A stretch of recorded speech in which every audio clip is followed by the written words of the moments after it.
Hello my friends and welcome back to another Baldur's Gate 3 build guide. Hope you're all doing well. Today I'm going to be showing you how to make your wizard into an invincible tank. This character is going to end up as both a fully functional wizard with a 12th level spellcasting, extremely powerful spells, as well as a nigh unkillable tank. This, I think, is one of the best characters to solo tactician mode with, if that's something you're interested in, and also an extremely powerful and safe addition to any party. It also has the advantage of involving no tricks, needing no specific items, and there are no exploits involved at all. This is a totally plain build guide with completely item agnostic and only using mechanics that are intended to be in the game, no exploits or tricks of any kind. So that's one of the reasons I really love this build. I'm using Gale as the example character because he is the wizard of the party, of course, but also because human, I think, is one of the best races to use for this class. Humans get shield proficiency, which is extremely powerful on spellcasters, and so that's a very high tier option for your character. And the floating skill point can be useful, but primarily the best thing about that is the shield proficiency. If you're building this character from the ground up, not using Gale, then the best race is almost certainly half Wood Elf, because they also get shield and light armor proficiency, as well as having the additional 5 feet of movement speed, useful both for casters to stay out of range, and for us as a tank to get into close distance with opponents. Alright, so let's just get right into it and start building the character. So first off, as with all of the origin characters, the first thing that we have to do with Gale here is to fix his stat spread. This is going to end up as a pretty standard looking stat spread, so we're just going to clear this and go with 16 and 16. This is true of almost every caster that you want 16 Constitution and 16 in your main casting stat, and then you almost always want 14 Dexterity, especially for a character like this who's going to end only with light armor proficiency.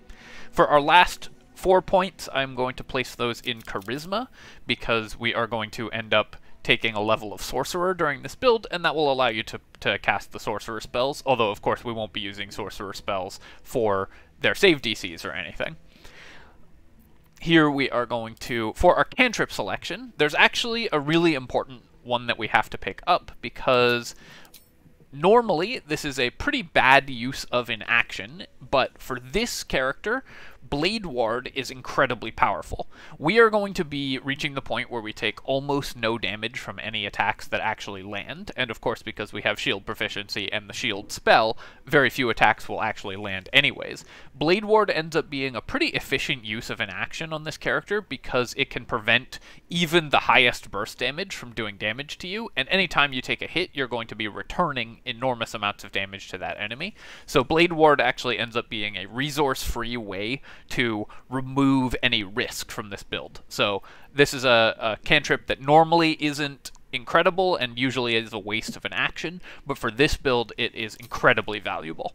You always want Firebolt. It's the best damaging cantrip. You usually only need one damaging cantrip, especially because we will have other ways to deal passive damage throughout this build, which will involve cold damage, so Firebolt even has more utility on this build than on most builds, but usually you just want Firebolt. And then for the last cantrip that you want to select, one of the really excellent utility options like Minor Illusion or Mage Hand is my pick. I think Minor Illusion is slightly better, but overall these don't matter a ton. For our spell selection, we're going to go with the good old solid standard, which it looks like the game has actually mostly called up for me here. We want Magic Missile, Fog Cloud, Grease, and Shield. Those are going to be your most important level 1 spells. And then in addition to that, I highly recommend for this build, we want to take every Abjuration spell we have available to us, because of course we're using the Abjuration Wizard, and this will allow us to spend our spell slots appropriately in order to generate Arcane Ward.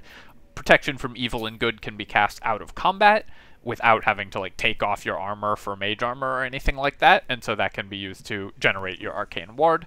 And then finally, for the last one, we probably want something like Expeditious Retreat.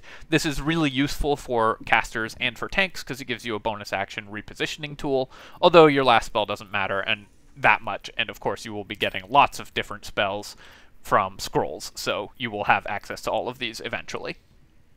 Alright, so that's our first level. For our skill spread, I like having Sleight of Hand on Gale. I think that that is nice to have in a party. If you are solo on this character, you are likely to want some kind of conversation skill, so you could pick up one of those with your human floating skill point. The knowledge checks are typically made during conversations, so it's less important to have points in these for a character that's not intended to be your party face, but still useful. And of course for a solo character as well, stealth is incredibly valuable, so you may want to pick that up anyways. Though this character won't be abusing stealth as much as most solo builds. Gonna level to level 2 here. Level 1, you're going to play just like a very standard wizard. Level 2, you gain access to the Arcane Ward feature of the Abjuration wizard. So how this works, the tooltip does not tell you really what it does, but how it works is every time you cast an Abjuration spell, you gain points in Arcane Ward equal to the level of the spell, up to a maximum of twice your wizard level. So at level 2, we can have up to 4 points in this. Every time you take a hit, the damage from that, or any damage, the damage from that attack is reduced by your Arcane Ward value. So if we had 4 points in this, any incoming damage would be reduced by 4. Then it reduces the points by 1. So the higher you get this, both the more effective it is at each attack, and the more you will have remaining after you take a hit. So it's very important to get as many levels in Abjuration Wizard as possible to build up our Arcane Ward, because it stacks extremely well with itself. So that's the key component of the build. Blade Ward, the reason we took this, is it is applied before the flat damage reduction from Arcane Ward. So if you had incoming damage of 8, you would have it from Blade Ward, and then reduce it by 4 at this level, taking 0 damage. So already at level 2, it's quite powerful, because most attacks at this level won't do that much damage. An average, a sort of standard incoming damage, and a good threshold to consider for this character, is a Greatsword attack, which is 2d6 for an average of 7, plus the wielder's strength, usually about 3. So you can consider that most attacks in the early levels are going to be for 10 or less damage. So if you can get your Arcane Ward to the point where it reduces damage by 10, you will be more or less immune to enemy attacks. So once we have 10 points in Arcane Ward at Wizard level 5, we're going to swap the build, although we could change that order a little bit, but this is the current plan for the build. Just take whatever spells as you level up. Level 3, you are going to want to have access. Again, it's important to make sure you have access to Abjuration spells that can be easily cast outside of combat. At level 2, the best one for these is Arcane Lock, because you can spam this on a chest and you get 2 points in Arcane Ward. And then, of course, you just want the normal spells that are really good, like Cloud of Daggers, like Flaming Sphere. Those are just very powerful spells. Also, bear in mind that you can swap your prepared spells anytime out of combat, so you can prepare something like Arcane Lock, cast it until you have full Arcane Ward, and then swap in a better level 2 spell.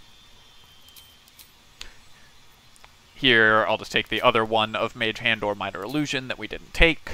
Take whatever from our level ups. And there are 2 options for feats. This build will end up not needing to hit 20 intelligence. I still prefer to, just because being able to land control spells is so valuable, and there are some enemies that your core combo won't work against, mostly ranged enemies, so having the ability to defeat those anyways is very valuable.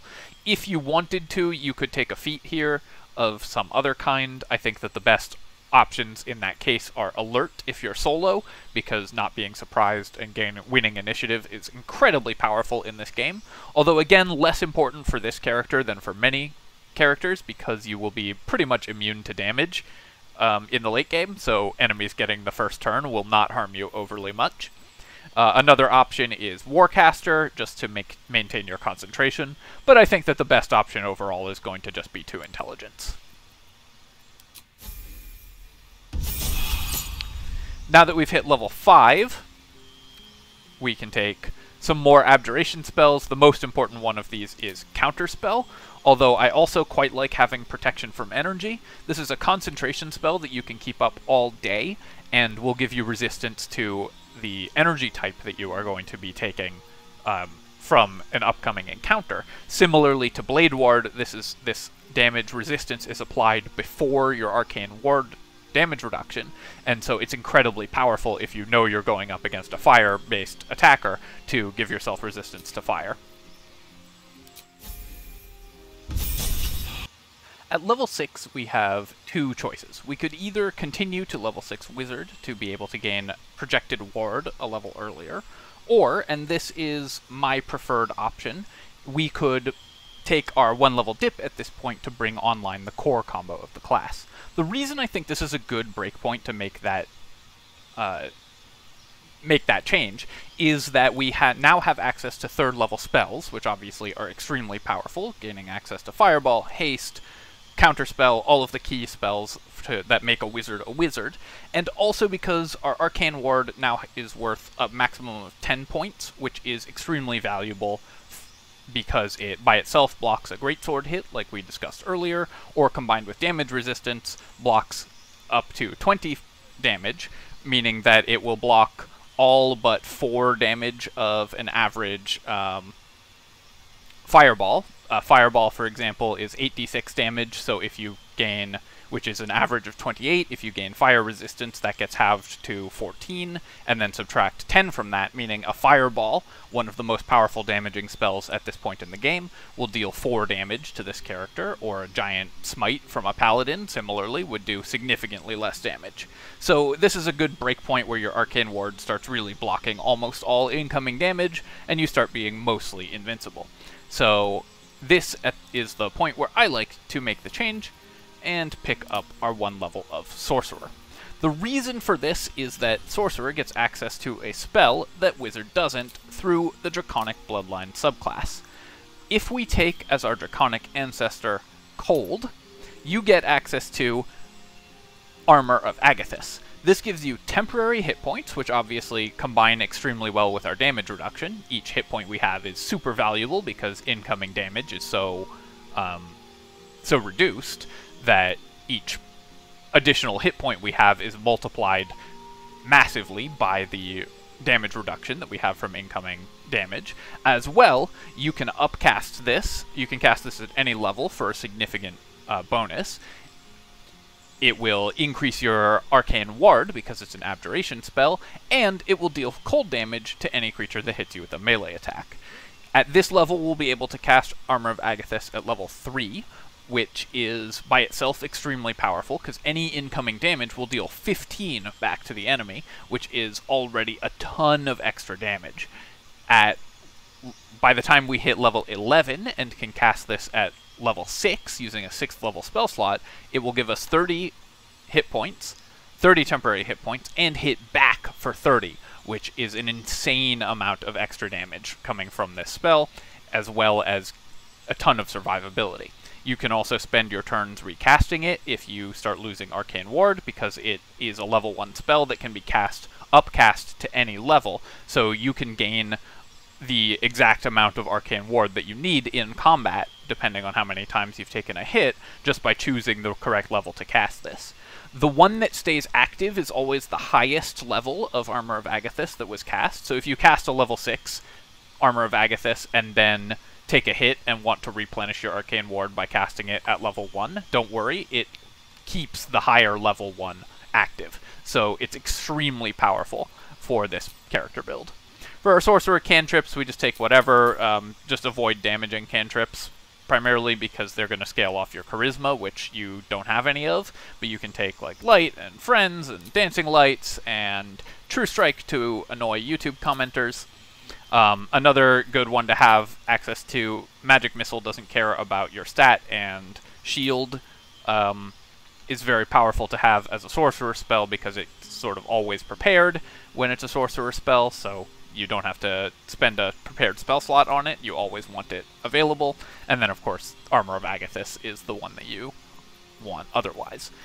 Other than that, you don't really need to make any decisions, but you need to take Draconic Ancestry Cold and the Draconic Bloodline. You also gain permanent mage armor, which isn't terribly useful, but does mean, because you would be casting a mage armor on yourself anyways, but it saves you a spell slot, I guess. And the gain 1 additional hit point, which is a very small benefit, but on this character, significantly better than it is on other characters, because each hit point is has so much more value than hit points on other characters, since incoming damage is reduced so heavily.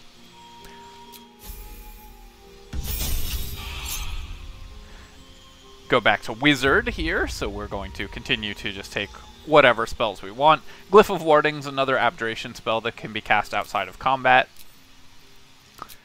if you're looking for one of those.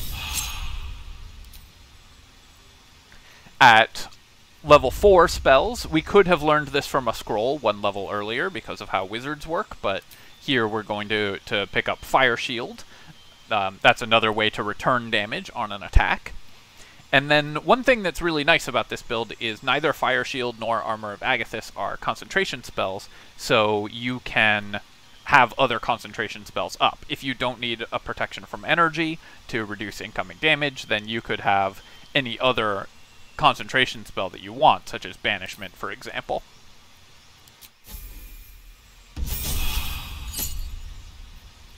Going to continue to increase our intelligence, although the same things apply. If you're finding yourself losing initiative, you could take Alert. If you're finding yourself dropping concentration, you could take Warcaster. You will always be being hit for the minimum damage, so the DC will almost always be 10 on your saves. With Warcaster plus 3 con, you are extremely unlikely to fail a save. I think that the math works out to, it's like 1 in 20 that you fail, but I'm just doing that in my head, so if anyone wants to actually do the math on Warcaster with plus 3 con, then by all means. Take whatever spells. And then as we continue to level up, some more good spells to have access to. Level 5 spell is Telekinesis, which is another really good thing to be concentrating on. You could also use Stone Skin as an Abjuration spell. It's a concentration spell, and it will have non-magical incoming damage, but unlike Blade Ward, this one only works on non-magical damage. Blade Ward actually works on magical damage, which is a little weird, but that a level 4 spell does worse than Blade Ward at the thing that they do. So I don't think that Stone Skin is usually going to be an efficient way to spend your concentration, but it's worth mentioning.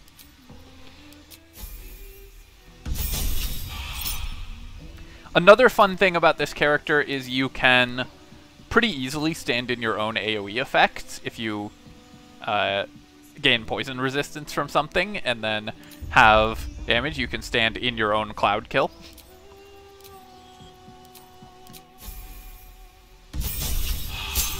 And finally, at level 11, we max out the build. You get access to your 6th level spells, which mostly don't matter because you've already got the core combo online. There is a level 6 Abjuration spell, but the level 6 Abjuration spell that you're always going to be casting is Armor of Agathis. So, let's put it all together. I'm going to cast Armor of Agathis on myself at level 6. That gives me 30 temporary hit points and 8 points of Arcane Ward. And then we can just cast it using whatever combination of spell slots we want to use. I typically to try to get to 22, because we have 11 levels of Wizard, and we need to get to 22. I think that typically you're going to be best off using level 2 and level 4 spell slots to do this. These are sort of your least valuable spell slots overall. So we can do like upcasted protection from good and evil. For example, do this twice. Saving 1 level 4 spell slot for something else that we want to do, and then we need to cast 3 level 2 spells, so we're just going to use protection from good and evil again 3 times. This does eat a lot of your spell slots, it's certainly true, but you only have to do this once at the beginning of the day. You also gain 6 every time you short rest, or you gain, I think, 11 every time you short rest. So you could also spend a short rest at the beginning of the day to gain some Arcane Ward. But anyways, however you get there, the point is you want to build up 22 Arcane Ward outside of combat. And then, when you are about to go into combat, you can cast on yourself Flame Shield, which I need to prepare here.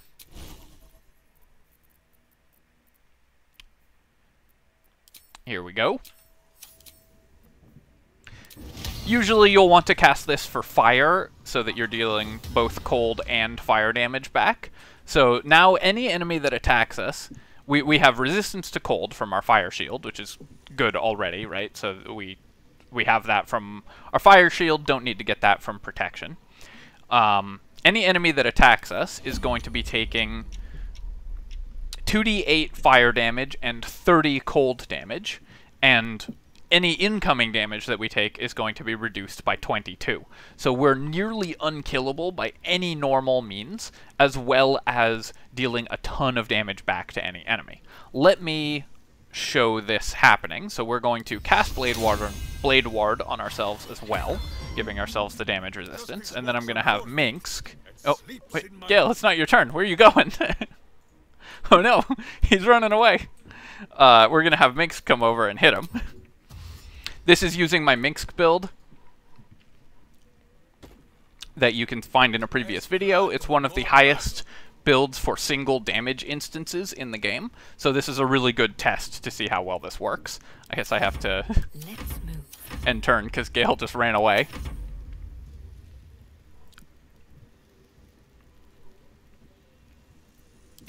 And then we're going to have Minsk with Great Weapon Master and everything on, attack Gale. And I will show you what that damage looks like. So that's a critical hit.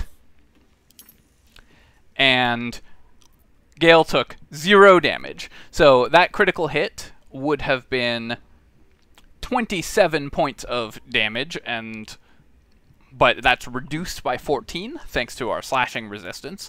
And then subtract 22 from that because of our Arcane Ward, causing Gale to take 0 damage. It reduces Arcane Ward by 1. And then Minsk took in return, what's that, 47 damage because of rolling 48 fire. That's slightly below average on the 48 fire, and 31 cold. Oh, I have an item equipped that increases cold damage. Should be 30. But anyways, 47 damage is about average on return. Let's have Minsk hit him again just for fun. See Minsk spending his whole turn on this. And he took another 35 damage. Minsk is almost dead after 1 turn, and Gale has still taken 0 damage. So that's why this is so powerful as an endgame build. You are nearly invincible, and you do tons of damage back to enemies, and you are also, during this entire time, just a whole wizard who can do whatever he wants as a wizard. I should also mention that there is a version of this build, or used to be a version of this build, that used Warlock, because the Warlock invocation that you can get at level 2 to cast Mage Armor used to let you cast Mage Armor infinitely. Now you can't cast it if you already have Mage Armor, so the Warlock version of this build no longer functions the way it used to, but it's still, you could still do it, but the Sorcerer version is going to be way better, I think. The amount of returning damage is too powerful to give up anyways. Alright, my friends, I hope that you've enjoyed this look at the Invincible Tank Wizard. This is, I think, a really fun build, incredibly powerful, and I really like that it uses no exploits at all, and doesn't need any specific items to work. You don't need to increase your attributes at all, just your natural attributes are good enough, and you are going to end up as one of the strongest endgame character builds in the game. Alright, my friends, hope you've enjoyed this video, and as always, if you have, do feel free to leave a comment, rate the video, hit the like button for the algorithm, it helps a ton, and subscribe to my channel for more Baldur's Gate build guides and other strategy game videos, and I'll catch you next time. GG.